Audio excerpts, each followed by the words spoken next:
पिछले साल उत्पादन में आई भारी गिरावट के बाद कम उत्पादन की आशंका को देखते हुए निजी कारोबारियों ने 10 लाख टन से भी अधिक दलहन आयात की डिलीवरी आगामी 3 महीनों में हासिल करने के लिए समझौतों पर हस्ताक्षर किए हैं।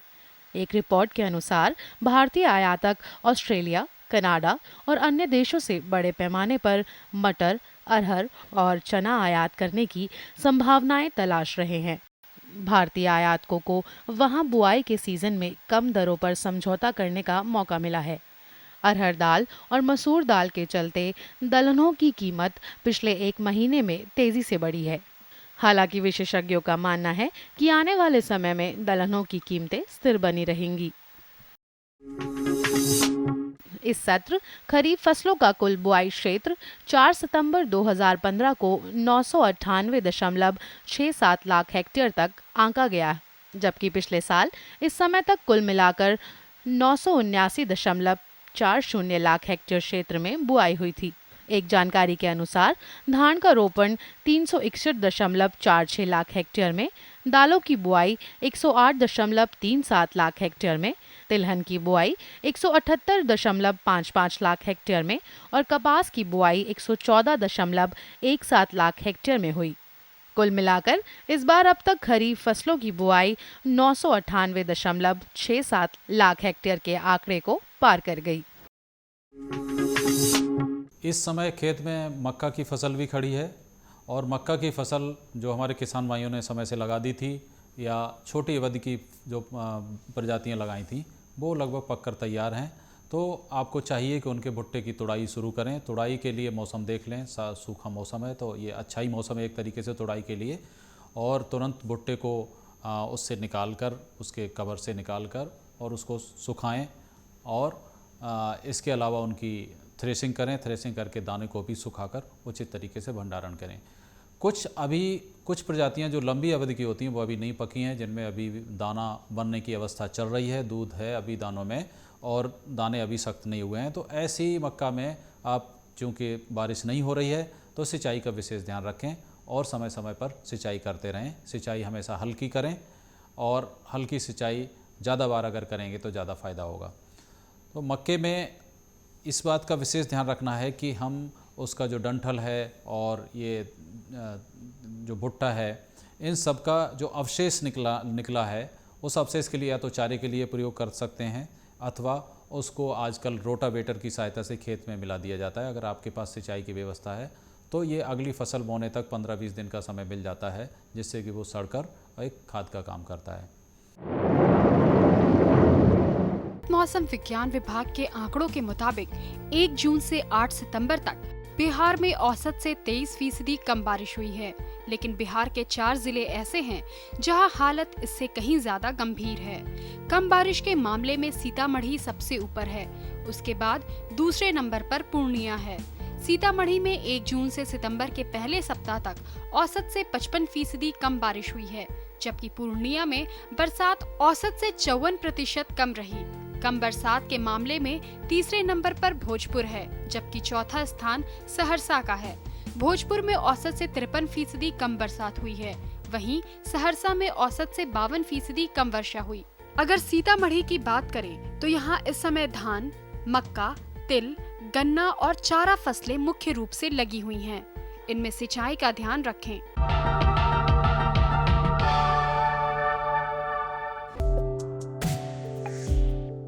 एगमार्क नेट के मुताबिक कर्नाटक की बंगलुरु मंडी में लाल मिर्च के भाव 12,000 से 14,000 रुपए क्विंटल रहे। भले ही देसी बाजार में लाल मिर्च के तेवर ढीले नजर आ रहे हों, मगर विदेशी बाजार में ये खूब रंग दिखा रही है। ये लो और बताओ। बस। अरे ये क्या भैया जी, बस इतनी सी रासायनिक खाद? किसानी छोड़ रहे हो क्या? किसानी नहीं, नादानी छोड़ रहे हैं। मिट्टी की जांच कराई है। अब तो लालाजी जितनी जरूरत है उतने ही उर्वरक खेत में डालेंगे। हाँ, किसान भाई आज ही अपने जिले की नजदीकी भूमि परीक्षण प्रयोगशाला में मिट्टी की जांच जरूर करवाएं और मिट्टी में पोषक तत्व, नमी व पौधे के विकास को देखते हुए केवल जरूरत के अनुसार ही पोषक तत्व डालें। और हाँ, मिट्टी में गंधक, जस्ता, बोरोन जैसे सूक्ष्म पोषक तत्वों का पता लगाना भी न भूलें।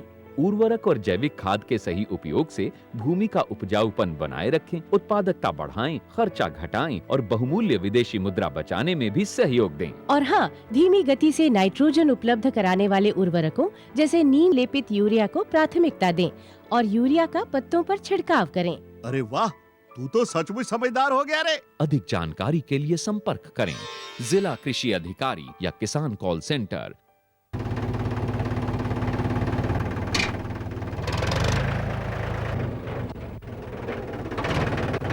अरे हरकू वाह, बीज, कीटनाशक और आज खाद भी।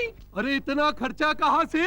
अरे खर्च की चिंता किसे है, मेरे पास है ये किसान क्रेडिट कार्ड। कार्ड? अरे बैंकों द्वारा जारी इस कार्ड से किसान उसकी सीमा तक की रकम कभी भी बैंक से निकलवा सकता है और खेती बाड़ी की सामग्री कभी भी खरीद सकता है। तो हरकू भैया एक कार्ड मेरे लिए भी। किसान क्रेडिट कार्ड के लिए नजदीकी बैंक से संपर्क करें और पाएं ढेर सारे लाभ।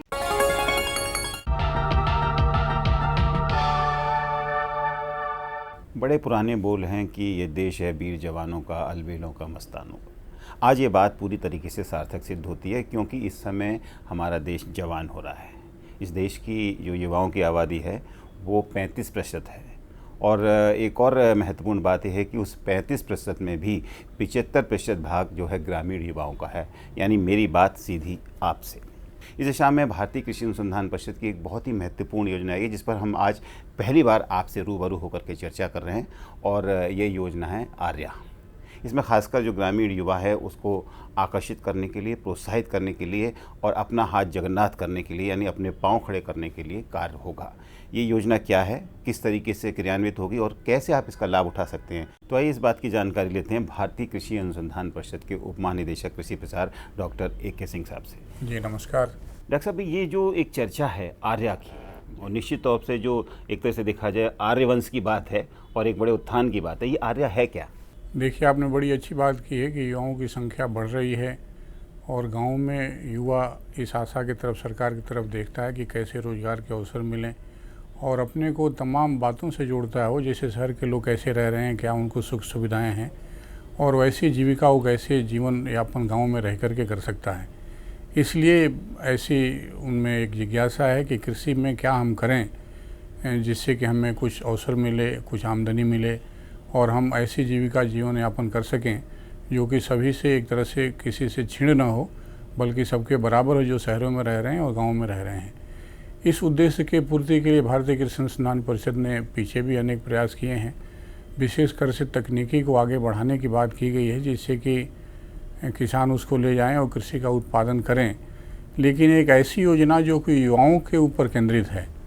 इसे भारतीय कृषि अनुसंधान परिषद के 87वें स्थापना दिवस एवं कृषि विज्ञान केंद्रों के राष्ट्रीय सम्मेलन में माननीय प्रधानमंत्री जी ने इस योजना को उद्घोषित किया है, जो कि पटना में आयोजित हुई थी। और इसमें यही है कि युवा जो हैं हमारे हैं, जो 35 साल से कम आयु के हैं और 15 साल से अधिक उम्र के हैं, 35 साल से कम हैं और जो रोज़गार की तलाश में हैं, चूँकि खेती की जोत भी कम हो रही है और उत्पादन तो किसान कर रहे हैं लेकिन उनको अपने लाभ उसके अनुसार नहीं प्राप्त हो रहा है, उससे छुटकारा पाने के लिए और युवकों में एक तरह से आकर्षण पैदा करने के लिए कृषि के लिए एक ऐसी योजना उन्होंने उद्घोषित की है जिसको लागू करके कुछ रोज़गार का अवसर प्राप्त कर सकते हैं, एक इकाई स्थापित कर सकते हैं और हर महीने कुछ न कुछ नियमित आमदनी प्राप्त कर सकते हैं। इस कार्यक्रम को एक तरह से बनाया गया है और पूरे देश में इसको संचालित करने का योजना है। मॉडल के रूप में कुछ जनपदों में इसे किया जाएगा। पहले 25 राज्यों के 25 जनपदों में इसे करेंगे और करने के लिए ये बात की गई है कि जो विभिन्न तरह की भौगोलिक परिस्थितियाँ, कृषि, जलवायु और सामाजिक आर्थिक परिस्थितियाँ हैं जी, उसके अनुसार उन जनपदों का चयन हो और जो जितने वर्ग के किसान हैं, युवक हैं, चाहे गरीब हों, अमीर हों या महिलाएं हों या इवन जो भूमिहीन हैं, उनको भी इस योजना में शामिल करके रोज़गार के अवसर कैसे दिए जाएं। पहले तो कौशल बढ़ाने की बात है कि कौशल कैसे उनका बढ़ाया जाए। जी जी जी। एक प्रशिक्षण विश्वविद्यालय के स्तर पर और कृषि विज्ञान केंद्र के स्तर पर और भारतीय कृषि अनुसंधान परिषद के जो विशेषज्ञ संस्थान हैं विभिन्न विषयों के, उन युवाओं को उसमें प्रशिक्षित किया जाए और प्रशिक्षण करने के बाद कुछ इकाई उनके यहाँ स्थापित करने में आर्थिक रूप से भी मदद किया जाए। तकनीकी रूप से मदद करने की बात तो हम पहले करते थे, लेकिन इसमें ऐसा है कि कुछ आर्थिक रूप से भी हम मदद करें और प्रशिक्षण दे करके पीछे हटने की बात नहीं है। इस उत्तरदायित्व में भारतीय कृषि अनुसंधान परिषद काफ़ी आगे जा कर के काम करेगा कि केवल प्रशिक्षण ही नहीं देगा, प्रशिक्षण देने के बाद किसानों को, चाहे जो युवा हैं जो 35 साल से कम उम्र के हैं, उनको एक इकाई स्थापित करने में सहायता की जाएगी।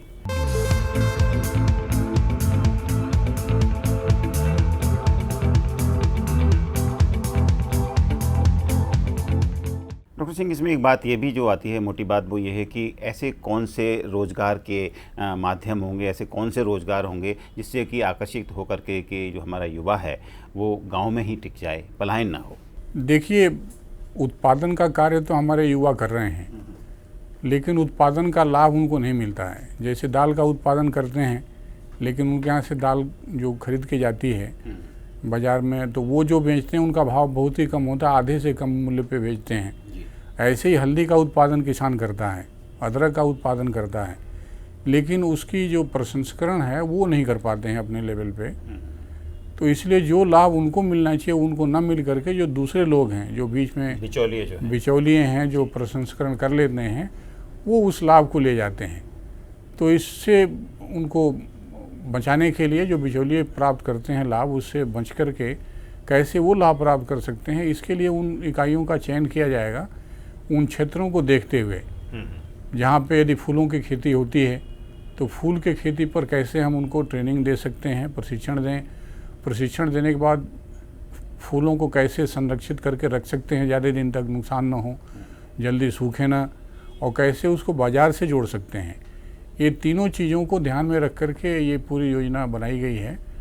हल्दी का प्रसंस्करण है या मुर्गी पालन की इकाइयाँ, मान लीजिए गांव के 20 रोजगार करने के वाले युवक सामने आते हैं और वो कहते हैं कि भाई मुर्गी पालन का हम कार्य करेंगे, तो उसका पूरा प्रशिक्षण और जो केज उनके होते हैं, जो घोंसले कह सकते हैं, वो केज स्थापित करने में, उनके खान पान की जो व्यवस्था करनी है या उपचार के जो उपाय हैं, वो सब करने के लिए एक तरह से विधिवत उनको प्रशिक्षण और बाद में उनको इकाइयाँ स्थापित करने में सहायता, ये दोनों कार्य करेंगे।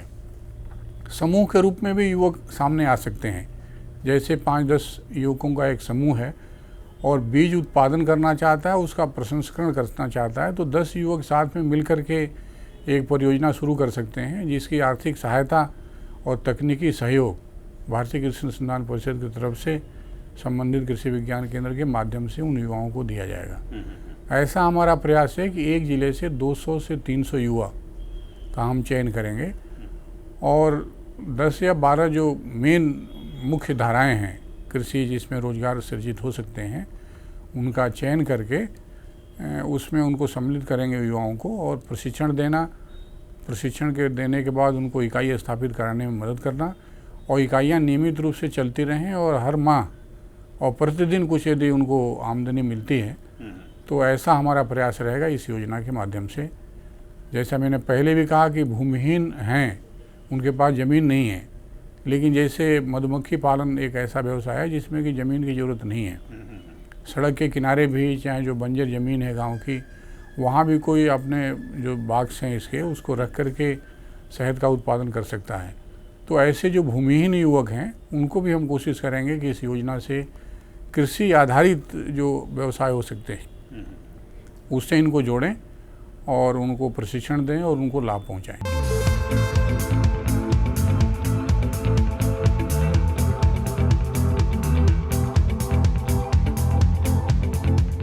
सबसे मोटी बात तो ये आती है कि जब इस तरीके से योजनाएं शुरू होती हैं तो कुछ ना कुछ पात्रता, कुछ योग्यताएं और कुछ आर्थिक दशाओं को लेकर भी बातचीत होती है। आपकी इस योजना में क्या कुछ है? देखिए, आर्थिक स्थिति का कोई पैमाना हमने नहीं रखा है, चाहे गरीब हो या अमीर हो या भूमिहीन हो, वो पैमाना हमने नहीं रखा है। जो भी गाँव में रहता है और जो कृषि पर आश्रित है या कृषि पर आश्रित नहीं है, उसको कृषि से आधारित जो व्यवसाय हैं उसमें हम कैसे जोड़ सकते हैं। जोर हमारा ये है, पात्रता उसकी ये होनी चाहिए कि गांव में रहे गांव का रहने वाला हो और 35 वर्ष से कम आयु का हो और कुछ उसको शिक्षा प्राप्त हो जिससे कि वो काम जो बताया जाए उसको तकनीकी रूप से कर सके या जो तकनीकी है उसको सीख सके और सीख करके उसको एक व्यवहारिक इकाई के रूप में परिवर्तित करके एक रोजगार का सृजन या आमदनी का नियमित बहाव उसके पास हो, ऐसा प्रयास है इस योजना के माध्यम से।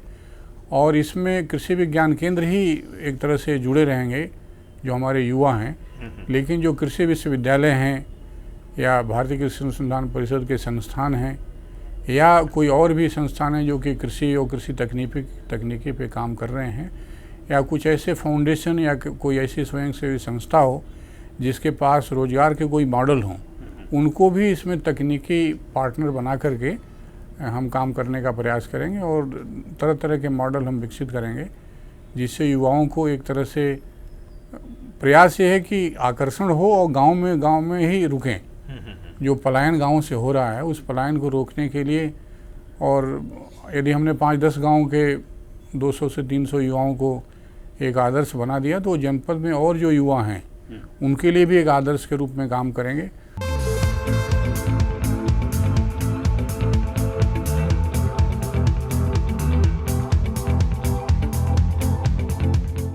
जैसे कि आपने अभी चर्चा की डॉक्टर सिंह की, आप तकनीकी सहायता तो दे ही रहे हैं, साथ साथ वित्तीय सहायता भी दे रहे हैं। एक बहुत बड़ा मुद्दा है ये। अभी वित्तीय सहायता आप सीधे जो युवा है उसको हाथों में सौंपेंगे या उसकी इकाई बनवाने के लिए देंगे, और साथ साथ उसको दिशा निर्देश देने के लिए क्या कुछ करेंगे? देखिए, एक एक जो युवा उसमें चयन किए जाएंगे सबकी अलग से कार्य योजना बनेगी जी। जैसे एक कोई इकाई स्थापित करना चाहता है तो उसमें कुछ तो लागत अपने को उनको लगानी पड़ेगी युवाओं को जी। जैसे रोज का देख रेख है, रख रखाव है, उसके लिए हम उत्तरदायी नहीं होंगे, उसे तो उन्हें ही करना पड़ेगा। लेकिन जो शुरुआत करने के लिए जो ज़रूरी है, जैसे शहद के लिए मैं एक उदाहरण देता हूँ, यदि शहद उत्पादन उनको करना है तो कुछ यदि बॉक्स देने हों, 10 बॉक्स देने हों उनको, तो इस तरह की सहायता हम कर सकते हैं। इनिशियल जो शुरुआती तौर पे हम करेंगे और उसमें जो मक्खियाँ हैं वो देने का काम हम शुरू में करेंगे, लेकिन निरंतर उनका पालन करना, निरंतर देख रेख करना, ये काम युवाओं को खुद ही करना पड़ेगा। उसके लिए हम प्रशिक्षण उनको देंगे और बीच में यदि कोई रोग उसमें लगते हैं, कोई उपचार की ज़रूरत है, उसके लिए हमारे वैज्ञानिक बार बार उनको जाकर के सहयोग करेंगे, बताएंगे। ज़रूरत पड़ेगा तो अपने केंद्र पर भी उनको लेकर के आएंगे उन युवाओं को और वहाँ भी प्रशिक्षित करेंगे। और यदि ज़रूरत पड़ेगा कि दूर उनको कहीं भेजना पड़े, जो विशेषज्ञ संस्थान है कि वहाँ जा कर के उनको जानकारी अधिक मिल सकती है, तो वहाँ भी हम भेजेंगे उनको।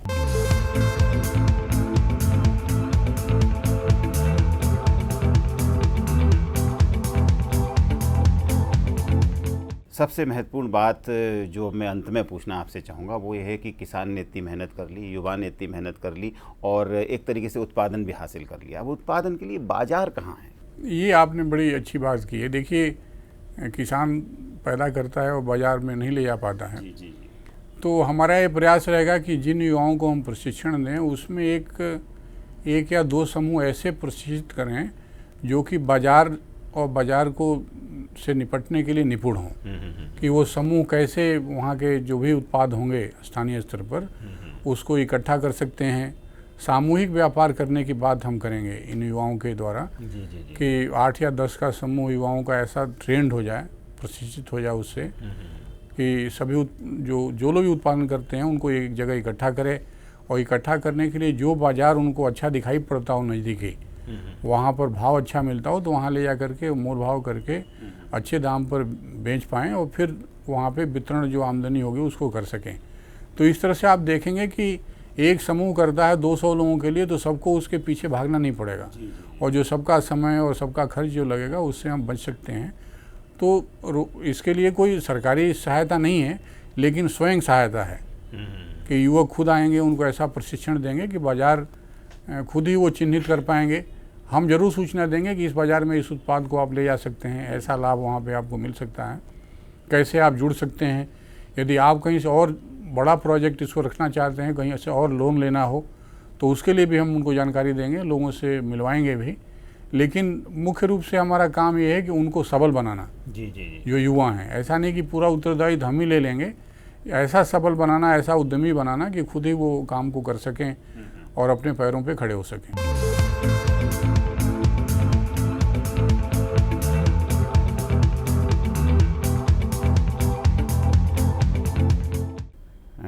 डॉक्टर सिंह, इस समय हमारे बहुत से दर्शक जो इसको देख रहे हैं कार्यक्रम को, और निश्चित तौर पर वो इस बात से आकर्षित भी हुए हैं और एक ऐसी नई योजना सामने आई है जो सीधी उनसे जुड़ी हुई है।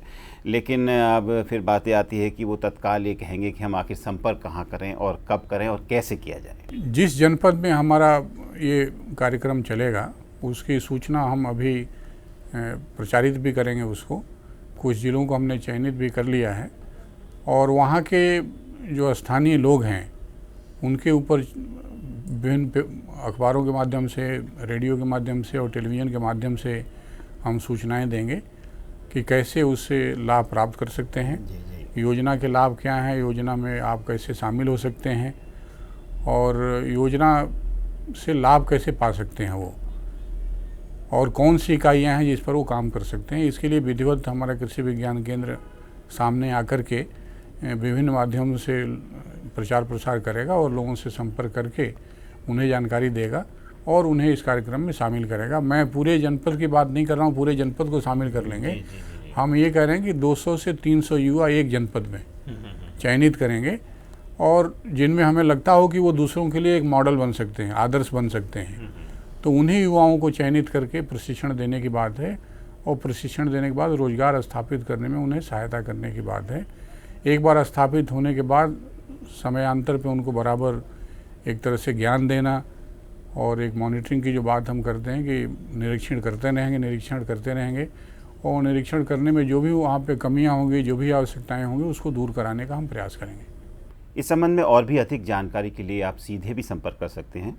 पता इस प्रकार से है, डॉक्टर A.K. सिंह, उप महानिदेशक कृषि प्रसार, भारतीय कृषि अनुसंधान परिषद, कृषि अनुसंधान भवन 1, पूसा, नई दिल्ली 110012। और हाँ, वेबसाइट से भी आप संपर्क कर सकते हैं। वेबसाइट कुछ इस प्रकार है, www.icar.org.in। इसके अलावा सीधे फ़ोन पर भी संपर्क कर सकते हैं। फ़ोन नंबर है 011-2584-3277। तो सजग रहिए, सतर्क रहिए और हमारी शुभकामना ये है कि आप इस योजना से सीधे जुड़िए और गांव में रह कर के ही गांव के कल्याण की बात कीजिए, अपनी कीजिए, अपने गांव की कीजिए और संपूर्ण देश की कीजिए। अरे सुन तो।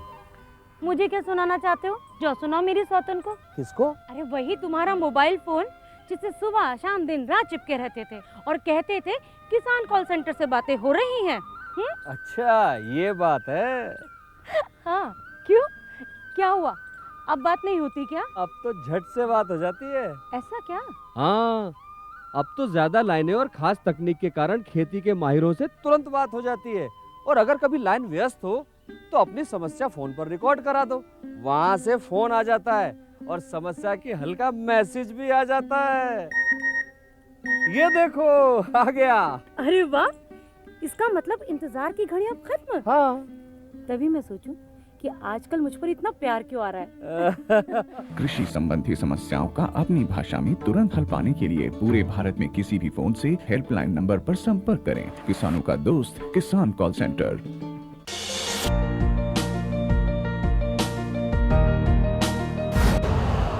यूरिया का स्वदेशी उत्पादन 70 लाख टन बढ़ाने के लिए 6 उर्वरक संयंत्रों का उद्धार किया जा रहा है।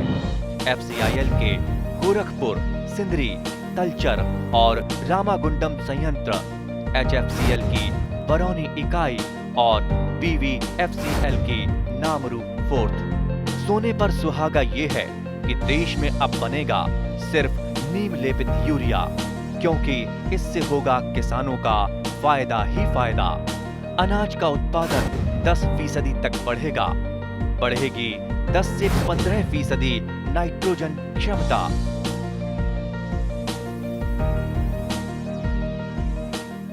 मेरे साथ बोलो A B। अरे नादान, बच्चे को ABC सिखा रहा है। अरे काम धंधे की ABC तू कब सीखेगा? ये देख विज्ञापन।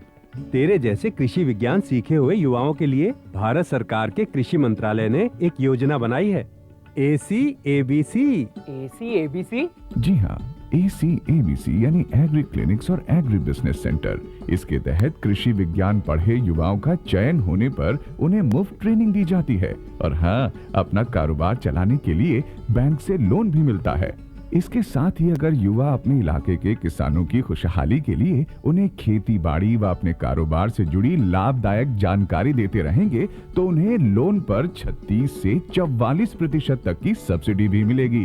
तब तो मैं जरूर सीखूंगा काम धंधे की ABC। शाबाश, चलो अपनाएं स्वरोजगार, खेती में हो विकास अपार। जुड़िए हमारे साथ ट्विटर पर twitter.com/कृषिदर्शन-DD, फेसबुक पर facebook.com/कृषिदर्शन-DD और देखिए कृषि दर्शन अब यूट्यूब पर भी youtube.com/user/कृषिदर्शन-DD। भेजे हमें मेल कृषिदर्शन-DD@gmail.com पर। आपको हमारा कार्यक्रम कृषि दर्शन कैसा लगा? अपने सुझाव, प्रतिक्रियाएं एवं सवाल हमें इस पते पर भेजें। कृषि दर्शन, कमरा नंबर 10, CPC दूरदर्शन, खेलगांव, नई दिल्ली 110049।